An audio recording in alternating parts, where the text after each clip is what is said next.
Good morning, guys. Tom, today's topic, we've been doing it on air this morning, is things we did as kids that looking back now, we're like, oh my God. Jumping off of roofs into snowbanks. And into swimming pools. BB gun wars. Oh boy. Thinking in Lewiston. I'll keep it relatively listener-friendly. The skateboarding down Bartlett Street in Lewiston, Maine, which is the probably steepest hill in town. Yep.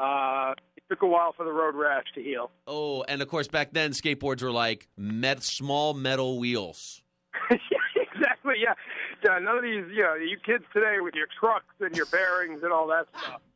I did a lot of stupid things driving around on my skateboard, riding around my skateboard in Lewiston, Auburn, which I wouldn't do today. All right. There you go. Tom Caron weighing in. Let's talk Red Sox for a minute.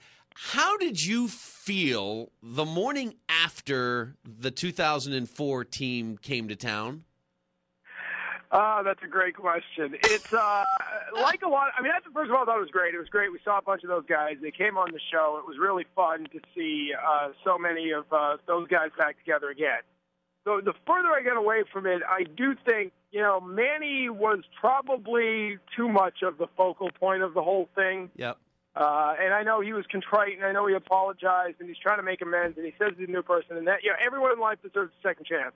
But I would have liked, to me, the organic sort of chilling moment was, it was Kurt Schilling's first real public appearance. He started fighting cancer and undergoing chemo. Yeah. I thought seeing him, we didn't know if he was going to have the strength to make it. So seeing him there with his son and making that walk, to me, that was the moment. And Johnny Damon getting the ovation he never got because he went to the Yankees. Yep. More than Manny, more than Johnny cutting off Manny's throw, which was funny and choreographed. But, those are the organic moments. So overall, I thought it was well done.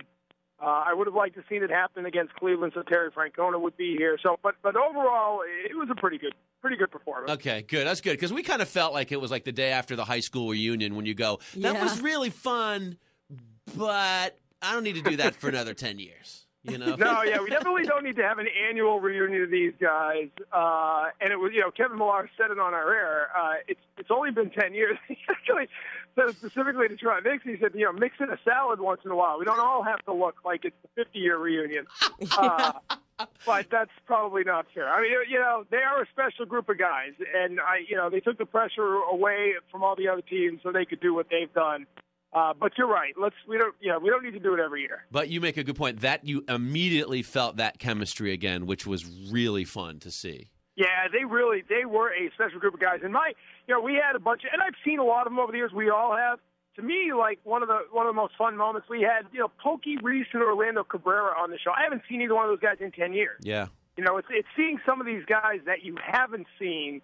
That to me really made it fun. And back to Manny real quick, the worst haircut ever. I mean, that mohawk thing is ridiculous. Doesn't he have a wife to help him with this stuff? Oh, no. Apparently she, you pick your battles in marriage, right? And I guess that's one she chooses not to pick. Oh, I couldn't wait to talk to you about this today. All right, TC, back on the skateboard and off you go, my man. Thanks, guys. Talk to you next week.